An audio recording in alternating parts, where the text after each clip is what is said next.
शकुरनाम हुए इनके पद पालन किए नासे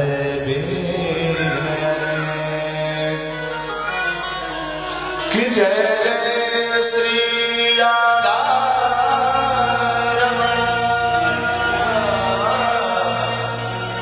जय जय नवल किशोर जय गोपी चित्तचोर प्रभु जय जय माखन चोर जय जय माखन चोर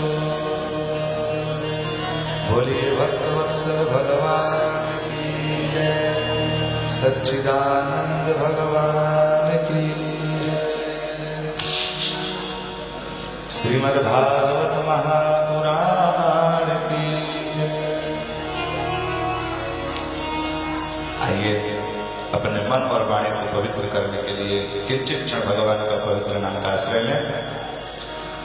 बड़े भाव के साथ करतल ध्वनि के साथ उत्साह श्री राधे राधे गोविंद गोपाल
सर्वेश्वर सर्वेश्वर सर्वनियंता जगदाधार केवलाधार चिदाधार कारण करुणा करुणालय भक्तवांछा कल्पतरु तड़ित विनंदित पीतांबरधारी भगवान श्री बालकृष्ण लाल की वांगमय प्रतिमूर्ति श्रीमद्भागवत महापुराण। भगवान श्री हरिनारायण जी के पाद कमलों में अनंत कोटि बार प्रणाम करते हुए राम कथा सुनबे को रसिया राम लखन सीता मन बसिया। जिनका कर्ण जिनका हृदय केवल मात्र भगवान की कथा का रसस्वादन करने के लिए उद्यत रहता है, जिनकी ही कृपा से आज हम सब उपविष्ट होकर के कथा का आनंद ले पा रहे हैं, ऐसे भगवान के परम भक्त श्री हनुमान जी महाराज जिनकी इस मानव के पवित्र क्षेत्र के कण कण में जिनकी ऊर्जा भक्ति हम सबके हृदय में प्रस्फुटित करती है, ऐसे भगवान श्री अनंत बलवंत हनुमंत लाल के चरणों में अनंत कोटि बार प्रणाम। भूत भावन भोलेनाथ त्र्यंबकेश्वर महादेव, प्रातस्मरणीय पूज्यपाद श्री सद्गुरुदेव भगवान, माता पिता, वैदिक विप्रों एवं हमारे संगीत मंडली के संगीतज्ञ, इस श्रीमद् भागवत कथा का दिव्य आयोजन में जिनका अहम भूमिका है, जिन्होंने अपने बहुमूल्य समयों को इस घोर कलिकाल में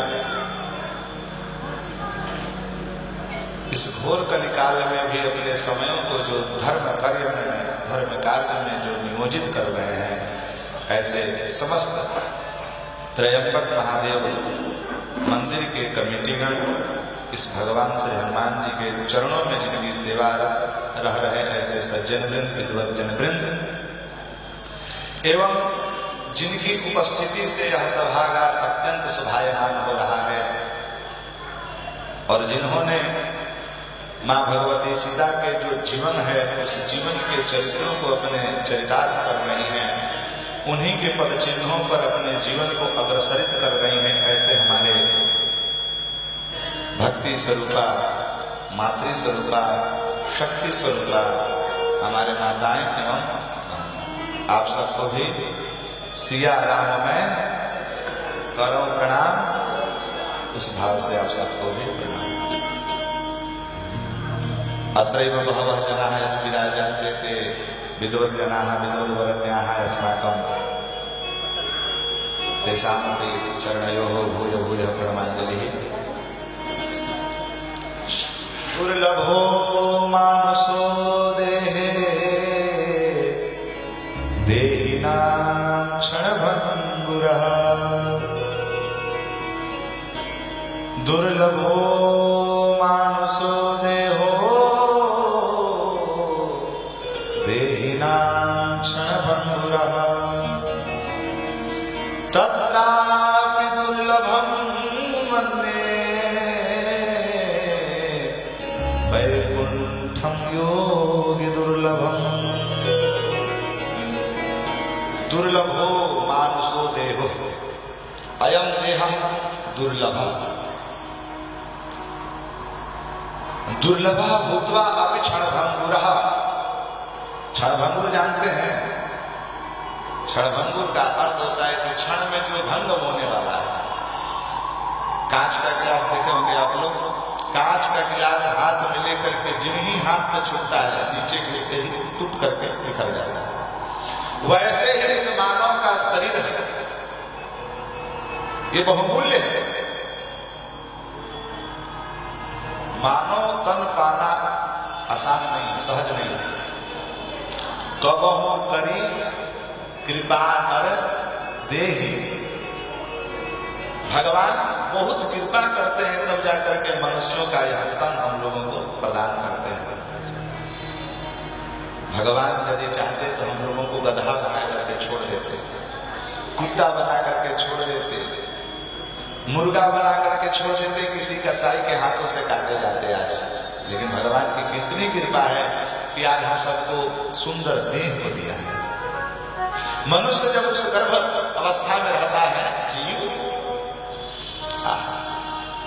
सप्तम मास जब मातृ अपने गर्भस्थ शिशु को जब सप्तम अवस्था, सप्तम महीने का जब अतिक्रमण करती हैं, तो सप्तम कहते हैं कि 7वें मास के बाद जीव की स्मृति जागृत हो जाती है, जीव में चेतना आ जाती है। जितना दुख, जितना कष्ट एक माँ को होता है, उससे कई गुना कष्ट उसके गर्भ में रहने वाले जीव को होता है। जितनी माताएं गर्भवती होती हैं, गर्भ अवस्था में होती हैं, उन्होंने किया तो नारद 10 ऋषि ने उन्होंने उत्पन्न किया। ब्रह्मा जी ने मरीचि अत्रि अग्रसो कुलस्तः कुलहातो दशमस्तत्र नारदम, ये 10 ऋषि सर्वप्रथम प्रकट हुए। उन लोगों से कहा गया कि आप सृष्टि का विस्तार करें, उन्होंने कहा कि हम तो विस्तार करेंगे नहीं।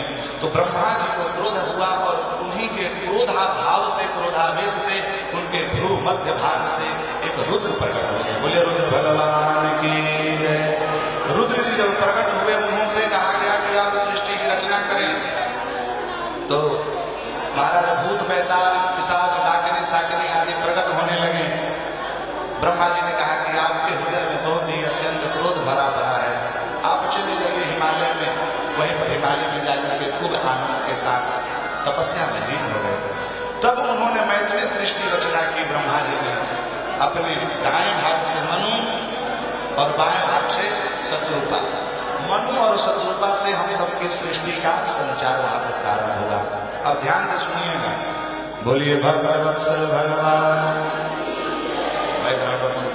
ध्यान से सुनिए। अब 2 मिनट के लिए आप मौन हो जाएंगे, क्योंकि अब कथा में सुना है। मनु और शत्रुपा ब्रह्मा जी के दाएं और बाएं भाग से प्रकट हो गए। मनु और शत्रुपा से कहा गया कि आप सृष्टि का विस्तार करें। मनु जी ने कहा कि हम सृष्टि का विस्तार कहाँ करें, जब सृष्टि हो तब तो। पृथ्वी को तो हिरण्याक्ष लेकर समुद्र में डूबा है। उसी समय विचार कर ही रहे थे कि ब्रह्मा जी के नासिका क्षेत्र से एक वाराह प्रकट हो गए। देखते ही देखते विकराल रूप धारण करके प्रकट हो गए। बोलिए वाराह भगवान की। वही वाराह भगवान जाकर के हिरण्याक्ष का वध किया। अब पुनः पृथ्वी को अपने स्थान पर स्थापित किया। तब वहां से सृजन प्रारंभ हो गया, मैथिली सृष्टि। नारद जी ने पूछा कि वाराह भगवान का अवतार क्यों हुआ, वो हिरण्याक्ष कौन था? बोले कि हिरण्याक्ष और कोई नहीं अपितु कश्यप जी के ही पुत्र थे। कश्यप जी के बहुत सी पत्नियां, जिन पत्नियों में एक दीदी थी। एक समय दीदी संध्या काल में उनको कामोत्तेजना हुई, कश्यप जी के चरणों में जाकर के प्रेम की याचना करने लगी। कश्यप जी ने कहा कि देखो दीदी नायम, यह समय ठीक नहीं है। ऐसा घोर तमा बेला घोराणा घोर भावना। ये जो समय है, इस समय में देखो ये संतति उत्पन्न करने का भाव नहीं है। संध्या काल में चार कर्म नहीं करना चाहिए कि चतवारी खल कर्माणि संध्या काल विवर्जिता आहारो मैथुनो निद्रा स्वाध्यायां च चतुर्थकम। संध्या काल में चार कर्म नहीं करना चाहिए। भोजन, मैथुन आदि क्रिया, स्वाध्याय और निद्रा, ये चार चीज का परित्याग कर देना चाहिए। लेकिन दीदी ने नहीं मानी। कश्यप जी ने उनको श्राप दे दिया कि जाओ, तुम्हारे जो गर्भ से उत्पन्न होगा बालक वह अत्यंत दुष्ट भाव को लेकर के उत्पन्न होगा। वही हिरण्याक्ष दो भाई बन करके आए, एक हिरण्याक्ष और एक हिरण्यकश्यप। आज भगवान ने हिरण्याक्ष का वध करके उद्धार किया। बोलिए भक्तवत्सल भगवान की। अब यहाँ से मनु और शत्रुपा से संतति प्रारंभ हो गई। मनु और शत्रुपा के कितने पुत्र थे? मनोस्तु शत्रुपायां तिसरस कन्याश्च जज्ञिरे आहुतिर्देवहूतिश्च प्रसूतिर्दिविश्रुता। मनु और शत्रुपा के 3 कन्याएं और 2 पुत्र। एक तो देवहूति, प्रसूति, आकुति, उत्तानपाद और प्रियव्रत। महाराज आकुति का विवाह रुचि प्रजापति के साथ हुआ, जिनसे यज्ञ और दक्षिणा भगवान के रूप में प्रकट हो गए। और एक का विवाह कर्दम जी के साथ हुआ, मैया देवहूति का। मैया देवहूति भगवान कर्दम जी से विवाह किए, जिनसे 9 कन्याएं प्रकट हुई और एक पुत्र प्रकट हुए, जो साक्षात भगवान के ही अवतार में प्रकट हुए, जिनका नाम क्या था? कपिल। बोले कपिल देव भगवान की। तुष्टो हवद्यमान विमान दाया। मैया देवहूति जी तपस्या में लीन थे जब कर्दम जी, तो मैया देवहूति नित्य प्रतिदिन उनकी सेवा आराधना करती थी। विवाह करने के पश्चात भी उन्होंने विषयों का आग्रहण नहीं किया। आज जब ही नेत्र खोल रहे हैं कर्दम जी, देवहूति जी एकदम जर्जर अवस्था में प्रकट भय गए वहीं पर सामने। उन्होंने पूछा, काशी तुम कौन हो? बोले कि क्या आप विवाह करके मुझे ही भूल गए? मैं ही आपकी भार्या धर्म भामिनी हूं। उन्होंने कहा, तुम्हारी इस सेवा को देख करके मैं तुष्टो हमत्य तव मानविमान दाया। भो मानवी तब सेवया अहम तुष्टो अद्य। मैं तुम्हारी सेवा से आज अत्यंत तुष्ट हूं, प्रसन्न हूं, जो चाहती हूं मांगो। उन्होंने कहा कि एक पत्नी के लिए, एक धर्म भामिनी के लिए क्या चाहिए? पुत्र ही तो चाहिए। उन्होंने एक मानसी सरोवर उत्पन्न किया, उसी में उनका स्नान ध्यान करवाया और एक कामक विमान प्रकट किया अपने संकल्प मात्र से। वैसा कामक विमान जिस विमान में संपूर्ण संपदाएं स्वर्ग की वहां पर प्रकट थी, उसमें 100 वर्षों तक महाराज विहार किया, जिस मध्य में 9 कन्याएं प्रकट हो गई। 9 प्रकट हो गई तो उनको बड़ा आश्चर्य लगा, अरे राम राम, इतना मैं तपस्या में लीन रहने वाला व्यक्ति आज इन विषयों के चक्कर में पड़ गया। तुरंत माला झोली उठाया, जंगल की ओर चल पड़े। मैया देवहूति चरण को पकड़ ली, प्रभु आपने संकल्प किया था, याद कीजिए, आपने कहा था कि जब हमारे घर में एक पुत्र हो जाएगा तब मैं वन को जाऊंगा। अभी तो 9 कन्याएं हैं, इनका विवाह आदि कौन कराएगा? एक पिता का दायित्व तो होता है अपने कन्या का उत्तम वर से विवाह करना। कन्या वरयते रूपम माता भीतम पिता सुतम बांधवा धनमिच्छन्ति निष्ठान पितरे जना। उन्होंने पुनः सांसारिक व्यवहार का निर्वहन किया, उन्हीं के घर में प्रकट हो गए भगवान कपिल देव जी। बोली कपिल भगवान की जय। जब ही कपिल भगवान प्रकट हो गए, प्रत्येक देवता आदि गंधर्व आदि सब ब्रह्मा ऋषि महर्षि समस्त लोग उनके घर पर आए और खूब अभिवादन किए, आनंद के साथ स्वागत किए। आज प्रणाम करके करदम जी जंगल की ओर चले गए। आज मैया देवभूति भगवान कपिल के चरणों में प्रणाम करके पूछने लगी कि प्रभु, कपिल भगवान बोले कि मैया आप मुझे क्यों प्रणाम कर रही? बोले कि मैया और बच्चे होंगे दूसरे के लिए, आप तो हमारे लिए प्रभु हैं, परमात्मा हैं। मैं आपसे पूछना चाहती हूँ कि निर्वाण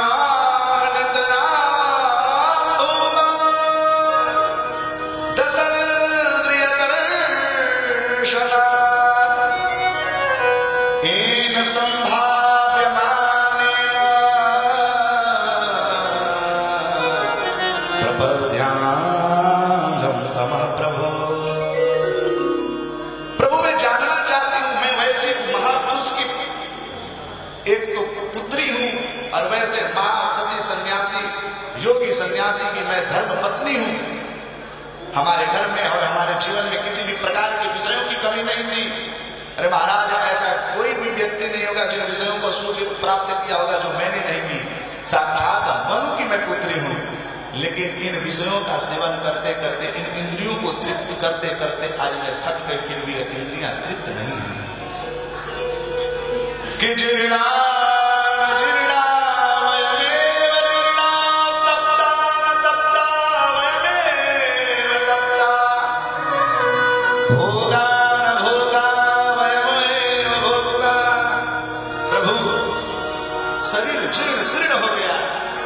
हमारी कामना कभी जीर्ण नहीं हुई। कि न जातु काम कामना भोगे न शांति हविषा कृष्ण भूयेन भूयैव निवर्धते। ये विषय जानते हैं ना, ये विषय अग्नि के समान है। जिस प्रकार से धड़कती हुई अग्नि में आप जितना घी डालते चले जाएंगे वह अग्नि कभी शांत नहीं होने वाली है। न जातु कामः कामानां उपभोगे न साम्यति। आपके हृदय में जितने वासनाएं हैं, जितनी इंद्रियां आपकी ललायित रहती हैं विषयों का ग्रहण करने के लिए, सेवन करने के लिए, जितना सेवित करते चले जाएंगे उतना वह और प्रबलता की ओर बढ़ता चला जाएगा। लेकिन कहते हैं क्षमा भूनम करे यस्य हतुर्जनम किम करिष्यति आत्तिर्णे पतितो वहनि स्वयमेव उपसाम्यति। धड़कती हुई अग्नि में आप कुछ मत डालिए, ना लकड़ी डालिए और ना उसमें आप घृत को डालो, ना घी और ना लकड़ी। वो स्वयं जो अग्नि जल रही हो वह धड़क करके समाप्त होकर के राख बन जाएगी। ठीक उसी प्रकार से इंद्रियों का मैया कुछ मत करो। खाने की इच्छा है जलेबी, राम राम करते रहो, जलेबी नहीं खाना। एक नाम देव जी का नाम सुने होंगे बाबू। नाम जी भी ऐसे संत थे, बाजार मार्केट में गए तो उनको याद आया कि अरे राम राम कितना सुंदर जलेबी है। जलेबी खाने की इच्छा हो गई, घर पर आए और तावा पर बैठ गए और इतना मिर्ची लेकर के मुंह में रख लिए। बोले कि अब खा जलेबी। अरे मैया, ये मन इतना मतंग होता है कि इसको कसना बहुत। जबकि अर्जुन जैसा जितेंद्रिय, बाबूजी अर्जुन इतना जितेंद्रिय था कि जब स्वर्ग में गया था तो वहां पर इंद्र देख रहे थे कि ये अप्सराओं पर देख रहे हैं। कभी कभी ऐसा होता है कि आप पर देख रहा हूं लेकिन ध्यान मेरा कहीं दूसरा जगह होता है। तो अर्जुन ने क्या किया कि उर्वशी पर थोड़ा देख रहे थे और चिंतन भगवान का कर रहे थे। उर्वशी को लगा कि मुझे चाह रहे हैं, इंद्र को भी लगा कि उर्वशी को यह चाह रहे हैं। तो एकांत प्रकोष्ठ में उन्होंने उर्वशी को भेज दिया कि जाओ उनसे प्रेम की याचना करो। आज गई है वह उर्वशी और अर्जुन से कहेंगे हे देव, हम आपसे प्रेम की याचना करते हैं, क्या चाहते हो? बस कुछ नहीं, आपके जैसे पुत्र की कामना करते हैं।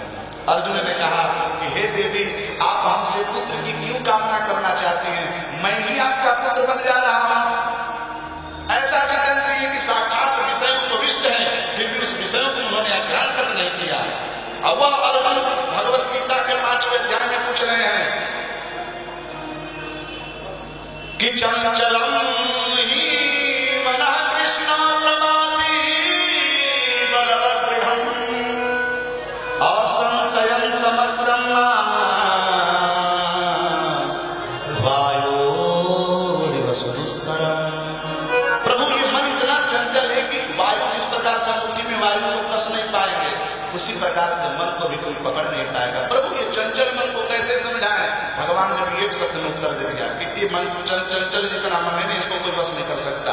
इसको तो केवल मात्र 2 ही मार्ग से वशीभूत किया जा सकता है, अभ्यासेनैव तु कौन्तेय वैराग्येन गृह्यते। अभ्यास करते रहो, सतत अभ्यास करते रहो और मन को मनाते रहो। हमारे पूज्य नाना जी कहा करते थे कि बबुआ, मन मतंग मन मनिहे नाही, इंकरा खाती आकुश चाहिए। एक श्लोक आपको कदाचित नीति का याद होगा, कुरंग मातंग पतंग भृंग मीन हता पंच भिरेव पंच एक प्रमादी सकथम न हन्यते यह सेवते पंच भिरेव पंच। हमारे शरीर में 5 इंद्रियां हैं जो 5 विषयों का उपभोग करती है। रसना रस का, नेत्र रूप का, श्रवण शब्द का, त्वचा स्पर्श का उपभोग करते हैं। लेकिन महाराज कहते हैं कि इन एक एक इंद्रिया का प्रबलता के कारण एक एक जीव मारे जाते हैं। मछली किसके कारण मर जाती है? रसना के कारण। बंसी में महाराज आटा लगा करके डाल दीजिए नदी में, मछली को लगेगा कि हमारे लिए कोई भोजन आया है। जा करके मछली उस आटा का जो ही भक्षण करती है, फंस जाती है, मर जाती है। मीना आता, मीन मर जाती है। कुरंग मातंग पतंग भृंग, महाराज पतंग जो होता है, भ्रमर जो होता है, वह मर कैसे जाता है? सुदूर से आता हुआ कमल के नाल पर बैठ जाता है, अघ्राण करता है, स्वाद लेता है, उस पराग का अघ्राण करता है, लेकिन वह कमल के पंख में महाराज ऐसे बंद हो जाता है, उसी में भ्रमर मर जाता है। वो तो मैं नहीं कहता हूँ, शिवराज विजय के प्रथम श्लोक में ध्यान में जब आता है, कुछ गुरुदेव बताते थे, उस समय कहते थे कि रात्रिर्गमिष्यति भविष्यति सुप्रभातम् भास्वानुदेश्यसि हसिष्यति पंकजश्री इत्थं विचिन्त्य कोशगते दिरेके हा हंत हंत नलनिं गज उज्जहारा। एक भ्रमर होता है जो कोसों दूरों से चल करके आकर के कमल के नाल पर बैठ जाता है, पुष्पों का पराग का सेवन करता है और यही विचार करता है कि रात्रि गमिष्यति भविष्यति सुप्रभातम्, रात्रि तो चली जाएगी, प्रभात होगा। भास्वानुदेश्यसि हसिष्यति पंकजश्री, पुनः यह पंकज का कमल जो है, कमल खिल जाएगा, मैं उड़ करके चला जाऊंगा। उसको क्या पता है कि हा हंत हंत नलनिं गज उज्जहारा। उसी मध्य रात्रि में एक हाथी आता है और महाराज उस सरोवर में खूब आनंद के साथ एकदम मज्जन करता है और उसी नाल को पकड़ करके मोड़ करके उसको फेंक देता है, उसी में छिपा हुआ वह भ्रमर मर जाता है। हम लोगों का भी वही जीवन है, हम लोग भी सुदूर भगवान के धाम से चले आकर के इस जीव लोक में आते हैं, इस मृत्यु लोक में आते हैं। ऐसी विचार से हम लोग सोचते हैं कि अरे कोई बात नहीं, अभी विषयों का सेवन कर लें, अभी ये सब काम कर लें, अनंतर में हम भजन करते रहेंगे। लेकिन काल रूपी हाथी आता है और न जाने कब हम लोगों को अपने काल के जाल में समाप्त कर देता है। इसलिए सदैव पूर्णतः भजन। प्रहलाद की सप्तम स्कंद में कहते हैं कौमार आचरित प्राज्ञो धर्मान भागवतान्य दुर्लभो मानसो देहो तदप्य अर्थवत् ध्रुवम्। भजन तो कुमार अवस्था से ही प्रारंभ कर लेनी चाहिए। इस प्रकार से देवहूति को खूब सुंदर, तो मैं क्या कहूँ, देवहूति का केवल प्रकरण सुनाने लगे तो इनको कपिल अष्टाध्याय कहते हैं। 8 अध्यायों में ठाकुर गुरुदेव की कृपा है कि 7 दिन तक कथा मैं आप लोगों को सुना सकता हूँ, एक एक श्लोक पर। इसमें सांख्य योग का खूब सुंदर वर्णन है, जीव का खूब सुंदर वर्णन है। आज वैज्ञानिक भले कहते हैं कि ये लड़का ऐसे है, लड़का वैसे कैसे हो रहा है? 7 महीने में, 6 महीने में। यहाँ पर स्वयं लिखा है जंतुर्वै देहोपत्तये कर्मणा देव कर्मणा देव नेत्रेण जंतुर्देहोपत्तये प्रविष्टः उदरम स्त्रिया। भागवत जी में स्वयं लिखा है, वैज्ञानिक का बताएंगे। हमारे ऋषि महर्षि ने पूर्व में ही सर्च कर चुका है, इस पर खूब सुंदर व्याख्यान हो सकती है, लेकिन समयाभाव है। आज हमें सुंदर भगवान का विवाह करना है। भगवान कह रहे हैं कि हे भैया, इस मन को तो मनाना पड़ेगा आपको। मन मानेगा कैसे? बोले कि मन तो संतों के चरणों में जाकर के मानेगा। जब भगवान के माधुर्य में लीला का श्रवण करने लगेगा, तब उसका चित्त स्वयं वही भगवान के चरणों में झुक जाएगा। अरे निर्गुण निराकार परब्रह्म परमात्मा की प्राप्ति करने वाले जो भगवान श्री सुखदेव स्वामी जी महाराज, जो अपने संपूर्ण संसार को त्याग करके जंगल में चले गए उस निर्गुण निराकार की साधना करने के लिए, वैसे माया मोह से रहित सुखदेव स्वामी जी भगवान जब भगवान के सुंदर श्लोकों का श्रवण किया, वो भी दौड़े चले आए। जब गए थे घर से छोड़ करके, तो उन्होंने क्या सुना? जब शिष्यों के द्वारा उनको सुनाया गया कि बरहा पीड़म नटवर कर्णयो कर्णिकारम रंध्राम वेणोरधर सुधया पूरयं गोपवृंदे कि वृंदारण्यं सपदरमणं प्राविशद गीत कीर्तिः। सुखदेव स्वामी जी के कानों में आप पहुंचा करे, राम ये कौन सा ऐसा जीव है भाई जिन्होंने अपने मस्तक पर मोर पुच्छ का उन्होंने जो सुंदर मुकुट का धारण किया हुआ है, अपने अधरों पर सुंदर बांसुरी का तान छेड़ रहा है। माँ भगवती गांव गैया की सेवा करने के लिए अपने बाल गोपाल के साथ वन में प्रवेश कर रहा है। कितना सुंदर आकृति है। ऐसे सुंदर उनका लीला का श्रवण किया। अनंतर में जब उन्होंने सुना कि अहो बकीयम स्तनकाल कूटम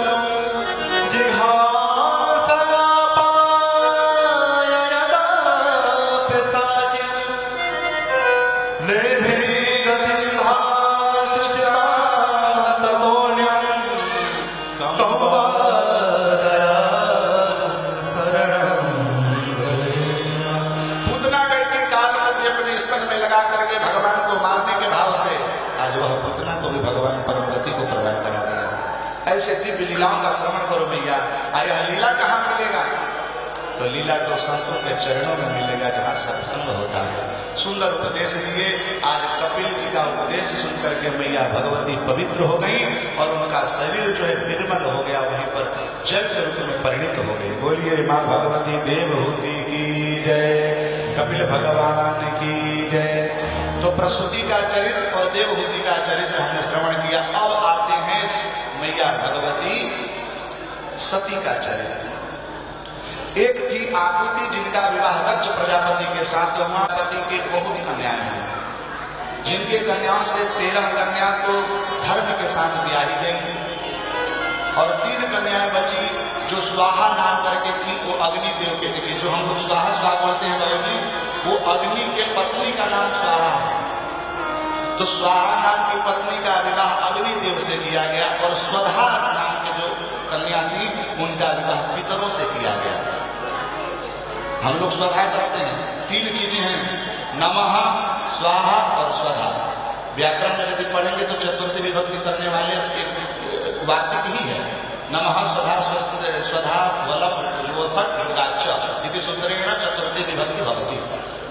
जहां पर नमः का प्रयोग होता है वहां पर चतुर्थी, जैसे रामाय नमः, सीताय नमः, लक्ष्मणाय नमः, भरताय आय इसमें चतुर्थी विभक्ति। उसी प्रकार स्वाहा का जहां प्रयोग होता है तो वहां पर भी अग्नये स्वाहा, इंद्राय स्वाहा।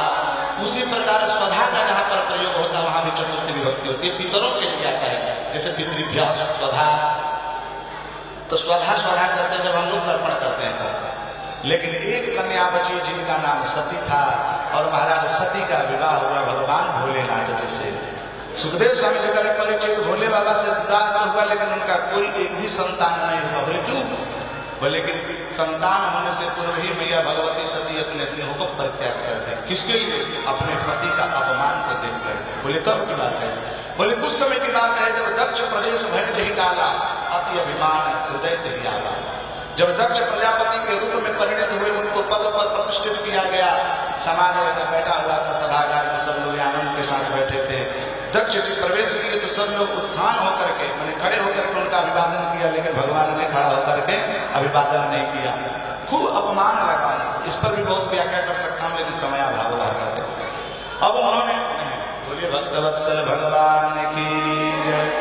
अब दक्ष जी ने देखा कि मरकट लोचन मृग सावक मम पुत्री, ये मरकट लोचन, ये बंदर के मुख के जैसा, बंदर की आकृति के जैसा ये शंकर ना, जिसको कुछ पता ही नहीं है समाज में कैसे रहना है।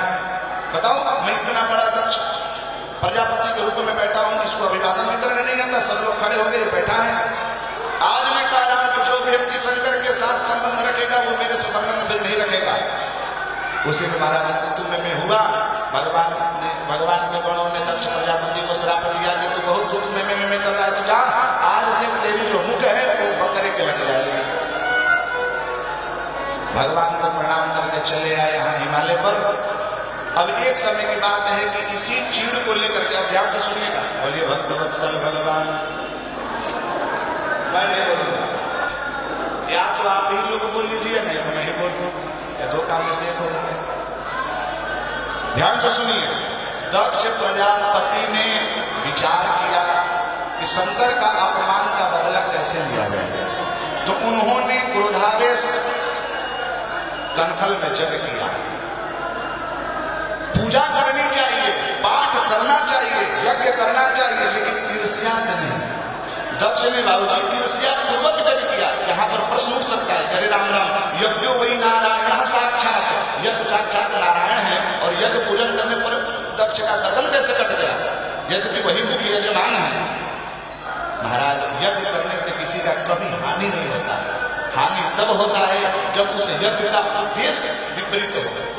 दक्ष यज्ञ कर रहा था, लेकिन उसका उद्देश्य क्या था? भगवान शंकर का अपमान करना। तो सबको निमंत्रण करूंगा, लेकिन शंकर को नहीं।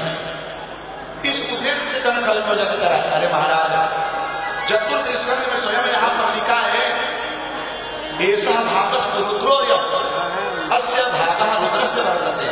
यह भाग जो है रुद्र का है, उसी रुद्र को आप अपमान करने के लिए यज्ञ कर रहे हैं। आज सभी लोग महाराज देवता जितने हैं अपने आसन पर, अपने जो उनका सवारी था सवारी पर बैठ करके, विमान पर बैठ करके जा रहे थे कनखल में। मैया भगवती देख रही है, बोलने की कहाँ जा रहे हैं आप लोग? बोले कि आपको पता नहीं है, आपके पिताजी के घर में बहुत सुंदर बड़ा यज्ञ हो रहा है, उसी में हम लोग जा रहे हैं। मैया सती जी आकर के भगवान शंकर से प्रार्थना कर रही है कि प्रभु आपके ससुर के यहाँ खूब सुंदर यज्ञ हो रहा है, हम चाहते हैं कि चलें और उस यज्ञ में अपना भी कुछ भूमिका निभाएं। भगवान ने शंकर ने कहा कि नहीं, अनाहुतम न गच्छेत पृष्ठम नैव भाषते। जो सज्जन व्यक्ति होते हैं बिना बुलाए नहीं जाते हैं। अच्छा, एक और बात है, कहीं तो बिना बुलाए चाय आना जो अलग बात है, लेकिन कथा में, पूजा में बिना बुलाए भी जाना चाहिए। धावंती पिपासाया हो, दौड़ करके जाना चाहिए। आज मैया भगवती करेंगे, प्रभु हम आप जाएं या ना जाए, लेकिन मुझे हमें आदेश दे दीजिए कि मैं तो जाऊं अपने पिता की यज्ञों का दर्शन करूं। भोजपुरी भाषा आप लोगों को समझ में आती है थोड़ी थोड़ी, क्योंकि मेरा मातृभाषा भोजपुरी भाषा है। अभी अरुण बाबू जी के फेसबुक पर मैंने देखा कि अभी जो भोजपुरी भाषा का हम लोगों का वो था कार्यक्रम, उस कार्यक्रम में अपने भोजपुरी भाषा पर कितना सुंदर व्याख्यान दिए थे। एक बार ताली लगाइए, बोलिए भक्तवत्सल भगवान की जय। तो मैं चाहता हूँ एक अपने द्वारा लिखा हुआ एक गीत है, किस प्रकार से सती मैया भगवान शंकर से प्रार्थना करेंगे, जरा श्रवण करेंगे। कि भोला दीना भोला नई हार के जाएंगे मान करता, भोला दीना नई हार के जाएंगे मान करता, जाएंगे मान हो जाएंगे मान हो जाएंगे मान हो जाएंगे मान हो।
अब शंकर भगवान कह रहे हैं जाने तो तुम, लेकिन कैसे? निर्वतन मिलन बाटे जइबू कैसे सती हो, निर्वतन मिलन बाटे जइबू कैसे सती हो, वही अपमान और सम्मान तोहार हानि हो, वही अपमान और सम्मान तोहार हानि हो। बिन बोलाए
भक्तवत्सल भगवान की जय, सच्चिदानंद भगवान।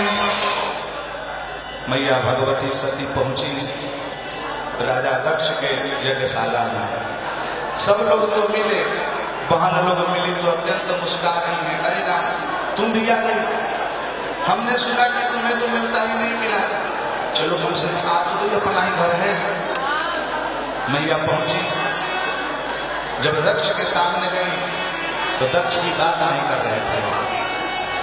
यज्ञशाला में जब प्रवेश करके देख रही तो समस्त देवी देवताओं का यज्ञ रखा हुआ है, लेकिन भगवान शंकर का भाव कहीं भी नहीं रखा हुआ था। मां भगवती वहीं पर रंज हो गई। पति का अपमान उनसे बर्दाश्त नहीं हुआ। उस पति का अपमान अपने हृदय में धारण करके दक्ष के पास पहुंची है और कहने लगी कि अरे तुम पिता कहलाते हो, शरीर को तत्क्षण ही नष्ट कर दूंगी। मैं नहीं चाहती कि कोई मुझे दक्ष सुता कहे, मैं नहीं चाहती। मां भगवती योग अग्नि का वहां पर प्रकट करके उस योग अग्नि के द्वारा अपने शरीर को भस्म कर लिया। एक मां भगवती सती वैसी थी जो अपने पति का अपमान को देख करके अपने शरीर को भस्मीभूत कर दिया।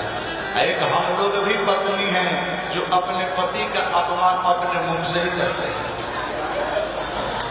यदि कहीं देखा जाए, पूछिए तब पता लगेगा। लोग कहते हैं अरे क्या करे, मेरा तो भाग्य ही कर्म ही फूट गया है जो इनके साथ विवाह हो गया। लोग बोलते हैं, लेकिन नहीं कि पत्या से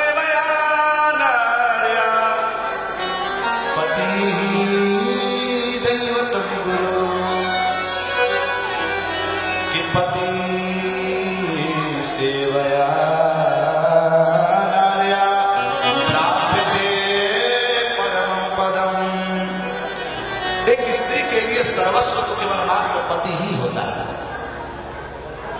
बालक भी आपको छोड़ देंगे, माता पिता भी छोड़ देंगे, लेकिन पति कभी नहीं छोड़ेंगे। अब आज की विडंबना की बात अलग है, लेकिन शास्त्र यही कहता है, नारी नाम स्वजने मध्य चीर कालम वसित सदा। एक स्त्री का यह कर्तव्य होता है कि अपने पति का सेवा करना और पति के संरक्षण में रहना। आज मां भगवती अपने उस देह को त्याग करके अगले जन्म में हिमाचल राजा के यहाँ प्रकट हुई, जिनका नाम उमा हुआ, मैया पार्वती के रूप में। भगवान शंकर जी जब से सती अपना शरीर को त्याग रखी थी, उसी समय शंकर जी विरक्त भाव में विचरण कर रहे थे। उसी समय एक तारकासुर नामक का राक्षस दैत्य हुआ, जिसका वध केवल मात्र भगवान शंकर के पुत्र से ही हो सकता था। लोगों ने विचार किया कि भगवान शंकर का जब से विवाह नहीं होगा तो ये तारकासुर का वध कैसे हो, तो विवाह कैसे हो गया? बोले कि ये तो विरक्त हो चुके हैं, तो विवाह कहां से करेंगे? बाबा वैरागी हो चुके हैं। नारद जी दौड़े दौड़े गए हिमाचल राजा के यहाँ। हिमाचल ने कहा कि मेरे पुत्री जो कन्या है, इसका कन्या का हाथ को देखिए क्या लिखा हुआ है। उन्होंने कहा कि देखो सब कुछ ठीक है, लेकिन इनका जो पति मिलेगा ना वो थोड़ा गड़बड़ मिलेगा। बोले क्यों? बोले कि भैया इनका जो पति है वो थोड़ा जोगी जटिल अकाम मगन अमंगल भेष, जोगी होगा, जटिल होगा, अकाम होगा, नगन होगा। लेकिन हाँ, यदि इनका विवाह भगवान शंकर से हो जाए तो महाराज समर्थ कहूं नहीं दोष दिशाएं। समर्थवान से यदि इनका विवाह हो जाए तो किसी प्रकार का दोष नहीं होगा। कहा गया कि चलिए तब विवाह किया जाए। विवाह की तैयारी होने लगी। अब ध्यान से सुनिएगा, भगवान शंकर का विवाह का आज प्रकल्प है। और कल चतुर्थ दिवस में ठाकुर जी का जन्मोत्सव मनाया जाएगा। आज ही अभी सूचना आपको दे दूं, कल आप लोगों को पीला वस्त्र धारण करके आना है, और जितना शीघ्र आएंगे 3 बजे बैठेंगे तो 6 बजे तक आरती कर दूंगा, नहीं तो 8 बजा दूंगा। ठाकुर जी का जन्म होगा भैया। जिस प्रकार से किसी के घर में जन्मोत्सव में जाते हैं खूब सज धज करके खूब आनंद के साथ, उसी प्रकार का ठाकुर जी का जन्मोत्सव यहाँ पर मनाया जाएगा। भेंट प्रसाद भगवान ठाकुर के चरणों में चढ़ाई जाएगी। आप आइएगा। माँ भगवती खूब आनंद के साथ तपस्या कर रही है भगवान शंकर के साथ विवाह करने के लिए। लोगों ने खूब प्रसन्नता के साथ तैयारी करने लगे। हिमाचल राजा भी तैयार हो गए भगवान के साथ विवाह करने के लिए। अब तो महाराज जितने बाराती थे, अब ध्यान सुनिएगा भगवान शंकर का विवाह कैसे हुआ है ये सुन लीजिए। जितने बाराती थे, इंद्र थे अपने हाथी पर चढ़ करके निकल लिए, भगवान विष्णु जी अपने गरुड़ पर बैठ करके निकल लिए, जितने देवते अपने अपने वाहन पर सज धज करके निकल लिए। भगवान बोले ए बबुआ ये कौन किसका विवाह हो रहा है? बोले आप ही का तो हो रहा है। बोले कि बाराती आगे दुल्हा पीछे, ये कैसा विवाह? अरे बिना वर के बारात सुभाई देगी तो नहीं, तो वर को आगे होना चाहिए। बोले कि कोई बात नहीं, हम पीछे से ही चलेंगे। तो भगवान ने अपने गण को इकट्ठा किया खूब आनंद के साथ। बोले कि चले। एक ने उसी में से कह दिया कि प्रभु दुल्हा हो, दुल्हा के जैसा लग रहे हो, लग रहा है कि बाराती में ही आप खप जाओगे। दुल्हा का भेष अलग होता है। वर का अर्थ ही होता है श्रेष्ठ, जो बारातियों से श्रेष्ठ हो। तो बोले श्रेष्ठ कैसे लगेगा? बोले कि कुछ पाउडर मेकअप तो कर लीजिए ऐसे ही। तो बोले कि पाउडर यहाँ हिमालय में कहाँ मिलेगा? अब कौन मुझे श्रृंगार करेगा? आज की स्थिति में तो लोग आ भी जाते हैं, श्रृंगार करने वाले 5000 रुपए लेते हैं, लिपा पोती करके चले जाते हैं। भगवान शंकर का कौन लिपा पोती करे महाराज? बाबा गोस्वामी तुलसीदास जी सुंदर से कह रहे हैं कि शिवहि शंभुगन करहि सिंगारा, शिवहि शंभुगन, शिवहि शंभुगन करहि सिंगारा, शिवहि शंभुगन करहि सिंगारा। धन विभूति पटके हरि छाया, धन विभूति पटके हरि छाया। जटा मुकुट यही मोर सवारा, जटा मुकुट यही मोर सवारा। कानन कुंडल पहिरे प्याला, कानन कुंडल पहिरे प्याला। धन विभूति पटके हरि छाया, धन विभूति पटके हरि छाया। भगवान शंकर के जितने गण थे वही श्रृंगार करने लगे। बोले पाउडर कहाँ से लाए? बोले यहाँ तो पाउडर तो मिलेगा नहीं। बोले भभूत है, यही घस लिया जाए। भगवान के शंकर के समस्त शरीर में सर्वांगीण उनको भस्मालेपन कर दिया गया। भगवान कर्पूर गौरव पूर्णावतारण हो गए, एकदम सफेद। महाराज रात्रि में बिना लाइट के चमक रहे हैं खूब। बोले कि देखो भैया मोर भी होना चाहिए, दुल्हा का पहचान मोर से है। मोर कहाँ है? संवारा। जटा को ही उन्होंने मुकुट बना दिया, मोर बना दिया। बोले मोर तो बन गया लेकिन चमक नहीं रहा है, चमकना चाहिए। बोले चंद्रमा है तो सही, चंद्रमा को लाया जाए, इस पर बैठाया जाए। चंद्रमा आया और उन्हीं के मुकुट पर बैठ गया। महाराज सुधायमान भगवान शंकर हो रहे। बोले कि सब कुछ है, जनेऊ नहीं है। बोले जनेऊ को क्या करना है? इधर सांप घूम रहे होंगे, सांप को लाओ भैया। सांप को लाया गया, भगवान को बांध करके जनेऊ को हटा दिया गया। भगवान बोले कि सब कुछ ठीक ला रहा, कुंडल चाहिए। कुंडल तो हो तो कान में कुंडल पहिरे ब्याला। बिच्छी होती है, बिच्छी आप जानते होंगे, बिच्छू को पकड़ा गया, उसको ऐसा पकड़ लिया। भगवान खूब आनंद के साथ बोले सुंदर कपड़ा शेरवानी तो मिले। बोले शेरवानी तो आपके लिए मिलेगा नहीं, की है छापा बाघंबर है, इसी का धारण कर लीजिए। भगवान खूब सुंदर साथ एकदम बाघंबर को धारण करके और भगवान चल पड़े हैं। शशि ललाट खूब आनंद के साथ चमक रहे हैं। भगवान बसा सवार होकर के जिन ही आगे बढ़ रहे हैं, सब लोग महाराज खूब आनंद के साथ चल रहे हैं। बाराती अब भगवान कह के बाराती कोई हो भैया? तो बोले कि सारा बाराती तो आपके पहले पहुंच गए हिमाचल, यहाँ आपके पास कुछ नहीं है। बोले कि महाराज मेरे साथ जाएगा कौन? जितने भूत बैताल थे सब लोगों को बुलाए। बोले कि आ जाओ मेरे बारात में चलना सब। जितने भूत बैताल थे सब लोग भगवान के पीछे आगे आग गदगद हो गए। प्रभु जिनके घर में हम लोग चले जाते हैं, लोग मटके में बंद करके हमें डाल देते हैं, लोग फेंक देते हैं। प्रभु धन्य है, कम से कम आप तो हमें एक विवाह में लेकर के जा रहे हैं। और वो भी भूत कैसे हैं? ध्यान से सुनिएगा। भूत का यहाँ प्रदर्शन भगवान करा रहे हैं कि को मुखहीन विपुल मुख काहू, अपद विहीन को बहुपद बाहू। कितने का तो मुख ही नहीं है और कितने का दो चार दशमुख है। किन्हीं का तो हाथ ही नहीं है, किसी का बहुत हाथ है। किसी का पैर ही नहीं है, किसी का बहुत पैर है। कोई विपुल नयन को नयन विहीना, किसी का बहुत नेत्र है, किसी का दोनों जिला गायब है। अधृष्ट पुष्ट कौवत तनखीना, कितने लोग तो मोटे तगड़े हैं, खूब खाए पिए घर के भूत। और कितने महाराज सिंगल चेटिस के हमारे जैसे एकदम दुबले पतले। भगवान के गण में सब प्रविष्ट होकर के खूब बारात में चल पड़े हैं, खूब हर हर भोले हर हर महादेव करते हुए। और महाराज गए तो गांव की गलियां बड़ी छोटी होती है, आपको पता ही है। भगवान तो बसहा पर बैठे आगे निकल गए, बाराती पीछे। भगवान ने कहा कि जयकारा भी कर रहे थे, जयकारा नहीं करने कहा गए। पीछे देख रहे हैं तो सारे जितने बाराती थे सब लोग पीछे अटके हुए। कहा भाई? बोले कि इतनी पतली गली में एक मोटा जो भूत आपके गढ़ है वही अटक गया है, अब ये आगे बढ़े तब तो हम पीछे बढ़े। उसको फिर खींच खाच करके दूसरे गली से लिया गया, वही दूसरी गली से चल गया। एक महाराज जब आगे भगवान बढ़े, पीछे देखने बाराती लाए। बोले कहा? बोले क्या करे महाराज, एक याद में बाराती का आंख नहीं था, बेचारा इधर उधर करते दूसरे गली में पहुंच गया, उसी को ढूंढने गए सब लेकर के आए। भगवान चल पड़े। बोले चलो तो सही।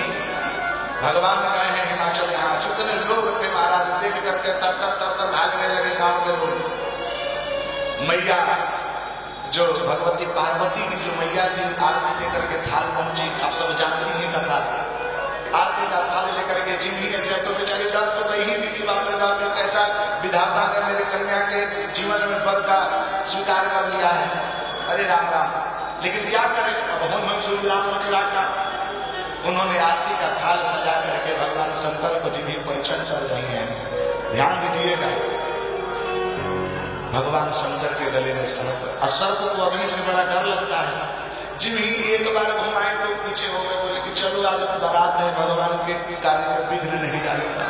पीछे हट गए तो फिर दोबारा घुमाए, फिर पीछे हट गए। लेकिन जब तीसरी बार थाली घुमाए तो हमारे ठोए से थाली मदद करके मैना नहीं भाग चले। बोले करे राम राम राम। किसी तरह से विवाह करा गया। लोग आए पूछने लगे शंकर, करे राम राम, शर्म नहीं आती?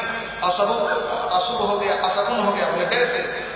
आपके सास आई, आपकी परीक्षण करने के लिए थाली गिर गई, दिया उधर गिर गया, जल का लोटा गिर गया, ये सब अशकुन है क्या? भगवान बोले कि हमें क्या पता, हम तो यही मान रहे हैं कि शायद इधर का यही नीति होगी कि 2 बार परीक्षा करके 3 बार में थाली पलट देना चाहिए। ये भी हो सकता है। विष्णु भगवान सबको समझा रहे हैं कि भैया दिया क्यों बुझ गया? बोले क्यों बुझ गया दिया? बोले कि जी मैया भगवती उनका अर्चन कर रही थी। जब शशि ललाट जब देखी तो उनको लगा कि अरे राम जी के मस्तक पर चंद्रमा जो समस्त पृथ्वी को आलोकित कर रहा है, उसके सामने ये दिया का प्रकाश क्या है, इसलिए दिया बुझा दी। तो चल का लौटा क्यों गिर गया? बोले कि जिसके जटा से माँ भगवती त्रिभुवन पतित पावनी माँ भगवती गंगा समस्त तीनों लोगों को पवित्र कर रहे हैं, उस गंगा के सामने इस एक लोटा जल का क्या भाव है महाराज, इसीलिए जल को फेंक दिया। खूब आनंद के साथ इसी तरह विवाह करा दिया गया। लेकिन एक और बात, विवाह में वर और कन्या का छोड़ा करके लोगों का कोई उसमें भूमिका नहीं होती, ध्यान दीजिएगा।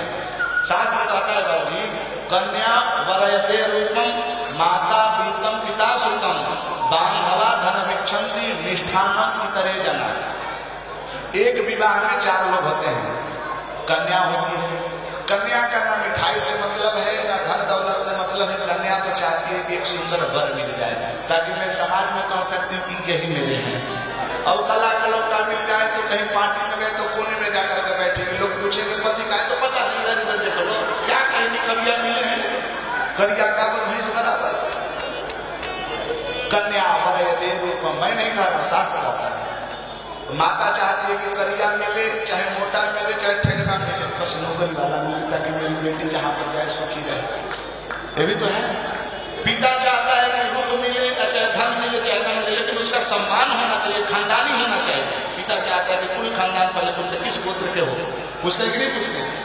जो पिता होते हैं उसके परिवार को देखते हैं कि कहीं परिवार में कई प्रकार के वर्ण संकर लोग हो जाते हैं, तो कहीं वर्ण संकर के तो नहीं है। लेकिन कहते हैं मिष्ठान में तेरे जना।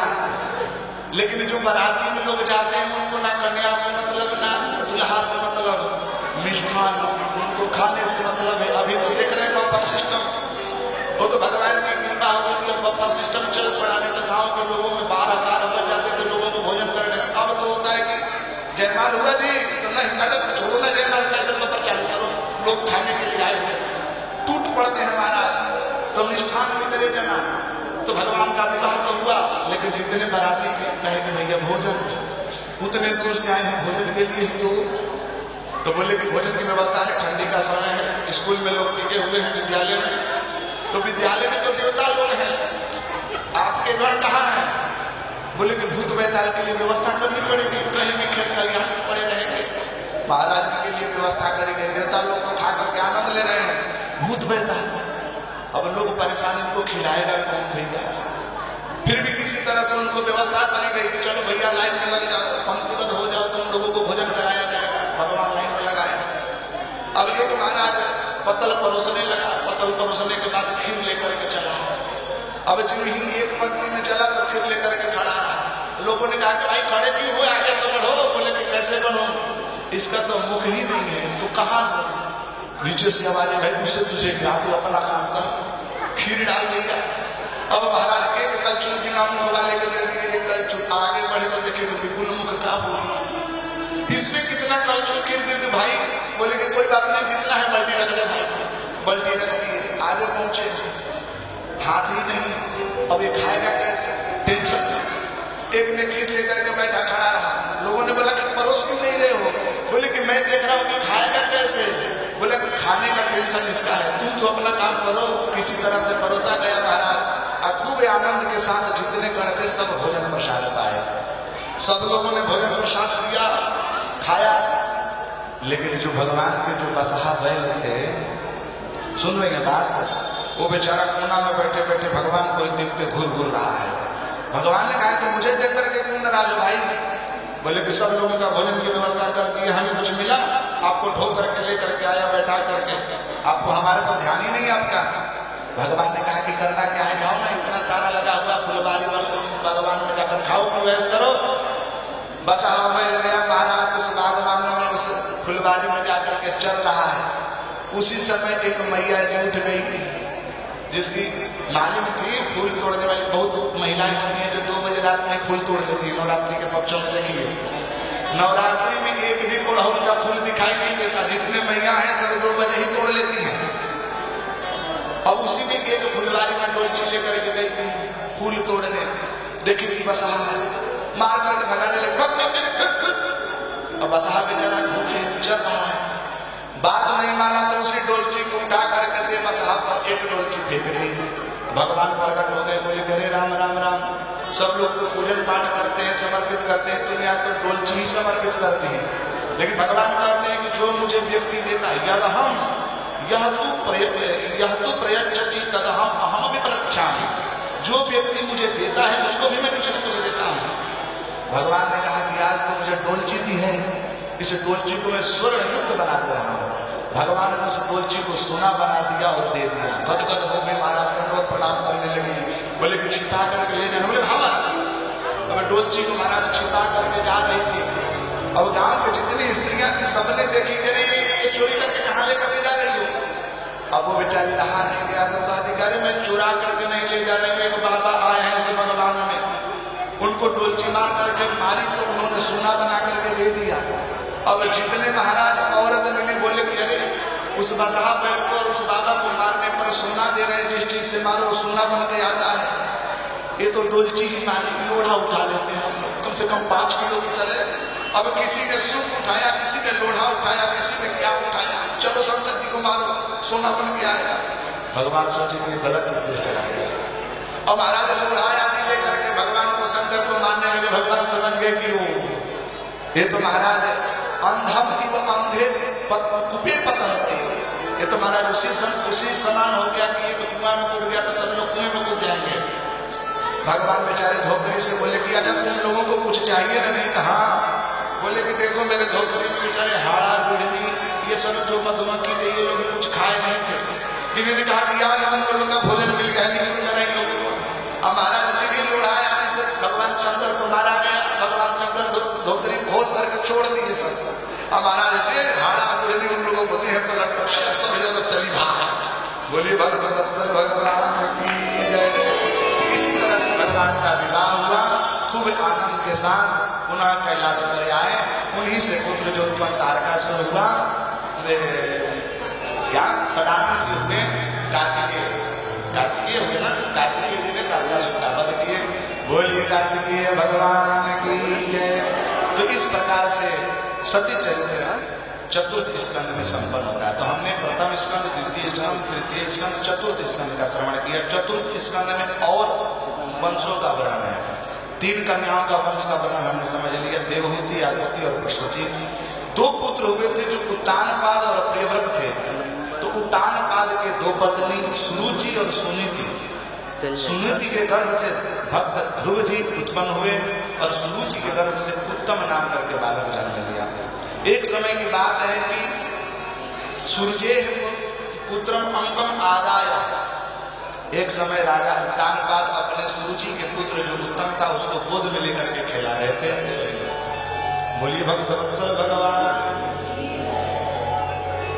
महाराज सुरुचि के जो पुत्र उत्तम था उसको गोद में लेकर के खिला रहे थे। उसी समय ध्रुव ने भी विचार किया कि आखिर पिता तो मेरे भी हैं। गया और उस पिता के गोद में जिम ही बैठना चाहा। उसी समय सुरुचि उसके हाथों को पकड़ करके महाराज फेंक दी कि तपसाराध्य पुरुषं तस्यैवानुग्रहेण मे गर्भे तां साधयात्मानं यदिच्छसि कृपासनं। अरे बोल, यदि तू इस आसन को चाहता है, यदि अपने पिता के गोद में बैठना चाहता है तो जाकर के तपस्या करो। और जब तुम्हारी तपस्या से भगवान प्रसन्न हो जाएंगे तो भगवान से वरदान मांगना कि हे प्रभु आप हमें सुरुचि के गर्भ से उत्पन्न कीजिए। जब तुम मेरा बेटा बनकर के आएगा तब तुम इस आसन पर बैठ सकते हो, अभी तुम्हारा कोई अधिकार नहीं है। अरे तुम उस अभागिनी के पुत्र हो, जाओ। आज ध्रुव खूब बिलखते हुए आया और सुनीति के आंचल में रोने लगा। बोला कि मैया आज जो विमाता जी थी, सुरुचि मैया जो थी, हमें खूब फटकारी है। ध्रुव भी एक बालक है जिसके हृदय में दुर्वचनों का प्रभाव है। एक हम लोग भी बालक हैं, हम लोगों के भी हृदय में दुर्वचनों का प्रभाव रहता है, लेकिन अंतर 2 चीजें हैं। ध्रुव के जीवन में जब दुर्वचन उपस्थित हुआ तो भगवत मार्ग में प्रशस्त हो गया। जीवन में छोटी छोटी बातें जब हृदय पर बैठ जाती है तो हम लोगों का मार्ग बदल जाता है। कोई जहर खा के मर जाता, कोई फांसी लगा करके मर जाता। अच्छा, एक और बात है बाबूजी, छोटी छोटी बातें लोगों को बहुत दिनों तक याद रहती है। जो भाई ने अपने विनय कृष्ण जी महाराज जो आने वाले हैं, उनका प्रवचन सुना, बड़ा उनका सुंदर भाव मुझे लगा। उन्होंने कहा, वो शायद मैं रखा भी उनका डाउनलोड करके उनका सुनता हूँ, अच्छा लगा, बहुत सुंदर कथा उनकी है। तो उन्होंने कहा कि एक व्यक्ति के हाथ में यदि 100 ग्राम का पत्थर रख दिया जाए, मैया ध्यान से सुनिएगा, एक कथावाचक का भाव सुना।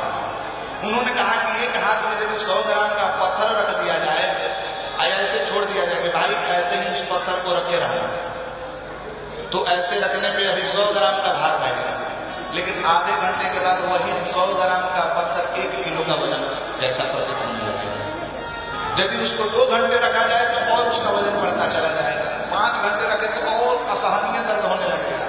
जबकि पत्थर है 100 ग्राम का ही, लेकिन 5 घंटे 10 घंटे में भारत लगेगा कि अब जो बाजू है वो कवर करके नीचे चली जाएगी, है कि नहीं? इतना वजन हो जाएगा उसका। यद्यपि वो जो भार है उसका 100 ग्राम ही है, लेकिन हम लोग उसको एक ही हाथ में रखे हुए, जिसके कारण उसका भार अत्यंत वर्धित होते चला रहा है। उसी प्रकार से हमारे जीवन में छोटी छोटी बातें, फलाना ऐसे कह दिया, उसने वैसे कह दिया, ये ऐसे कह दिया, उसको हम अपने हृदय में रख लेते हैं, जिसके कारण नित्य प्रतिदिन मानसिक टेंशन से, मानसिक चिंता से हम लोग ग्रसित रहते हैं। अरे वो स्वामी तुलसीदास जी ने न जाने कितने सुंदर सुंदर चौपाई लिख डाले, गीता जी के कितने न जाने सुंदर उपदेशों का हमारे शास्त्रों में उल्लेख है। एक भी चौपाई याद हुआ, एक भी श्लोक याद हुआ, वो तो याद नहीं होता, लेकिन फलाना इससे हमें कहा था, वो हमें जीवन भर याद रहता। और उसी बात को याद करके हम उसके घर में आना जाना, बोलना बतियाना सब छोड़ देते हैं। देखिए, एक और बात है, चुगली करना चाहिए, निंदा करनी चाहिए, ये होता है क्योंकि कलयुग का प्रभाव है। निंदा करना चाहिए, लेकिन निंदा को यहाँ पर नहीं रखना चाहिए। बात समझ में आ गई? यद्यपि निंदा के लिए तो हमारे पद्म पुराण में सुगम भाव जी आया है, मालूम है क्या? कि पर निंदा तुम्हें शून्यम धिक्कारम च करोति तस्य पापम तु लभते स्वपुण्यम प्रददाति च। पद्म पुराण का श्लोक है कि जो व्यक्ति दूसरे की निंदा करता है, उसका तो पाप अपने जीवन में ले लेता है और अपना किया गया पुण्य उसके पास चला जाता है। तो कौन कौन दूसरे का पाप अपने हाथों में लेना चाहते हैं? हाथ उठाइए। तो हाथ उठाना ही पड़ेगा, समझ में आए तब तो। कोई भी व्यक्ति दूसरे का पाप लेना नहीं चाहता, लेकिन निंदा सब लोग करना चाहता है। यदि पापी नहीं बनना है आप लोगों को तो निंदा छोड़ दीजिए, लेकिन मैं कहता हूं कि निंदा करिए, कोई बात नहीं, लेकिन निंदा को हृदय में मत रखिए।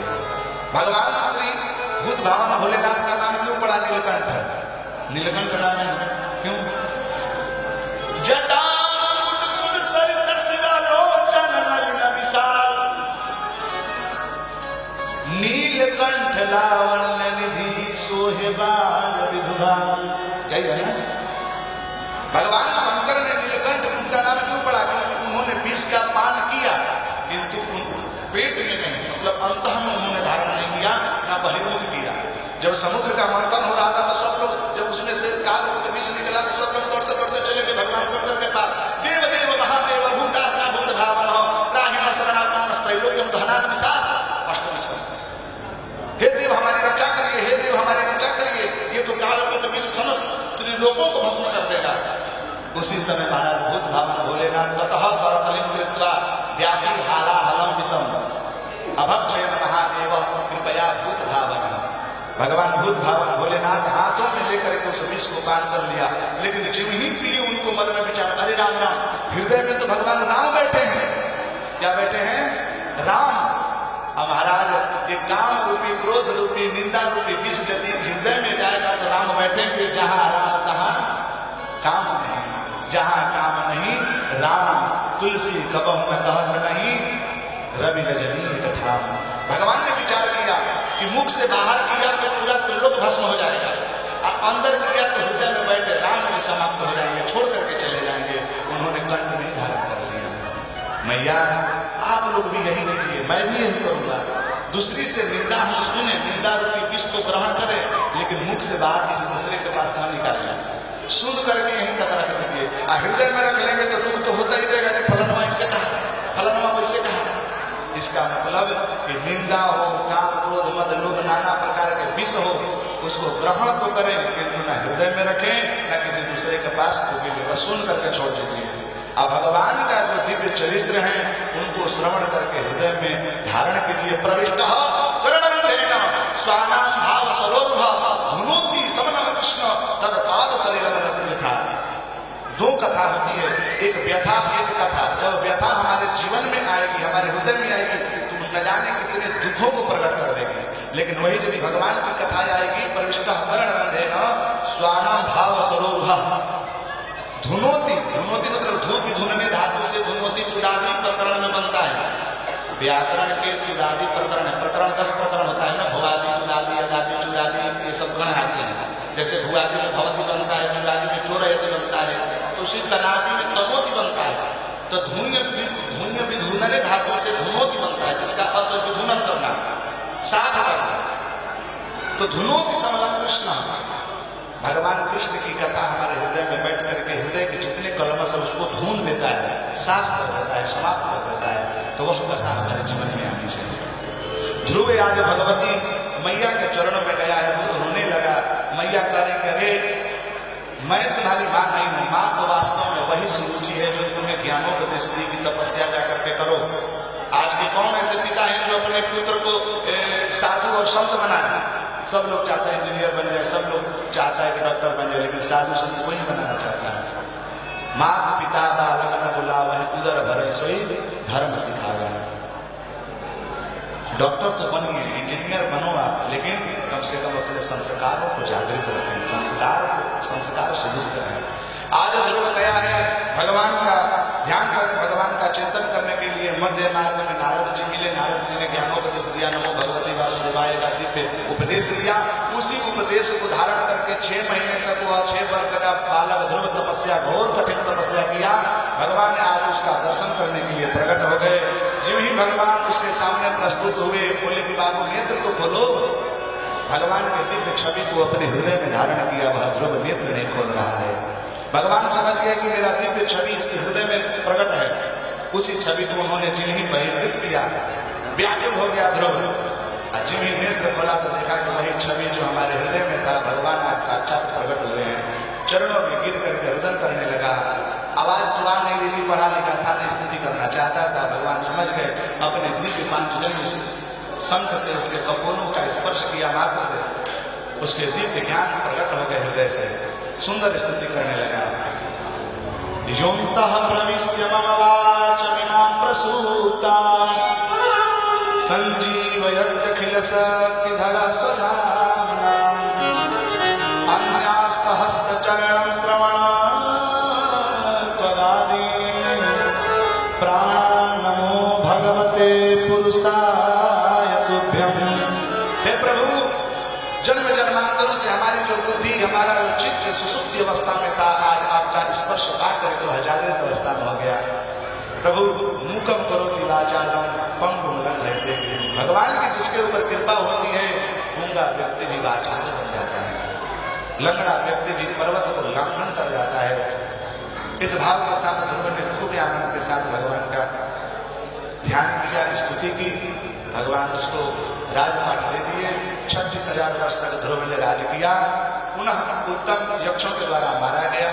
ध्रुव जी ने यक्षों के साथ युद्ध किए। ब्रह्मा आदि आकर के मनु आदि सबने समझाया, नायो मार्गो ही साधु ना हृदय के सांवर्तिना। ये संत समाज का यह लक्षण नहीं है कि युद्ध करें, तुम तो भगवत दर्शन से युक्त हो। ध्रुव पुनः परम धाम को जाने लगा और सबसे विचार करने लगा कि मेरी मैया कहाँ है। तो लोगों ने बताया कि भैया मैया तो तुम्हारे पूर्व में ही जा चुकी हैं, वैकुंठ धाम में। देखो एकदम विमान पर बैठ करके जा रहे हैं।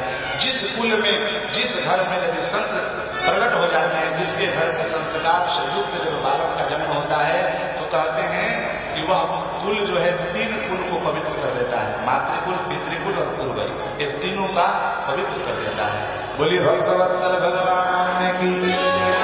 तो आज की पर समाप्त होता है।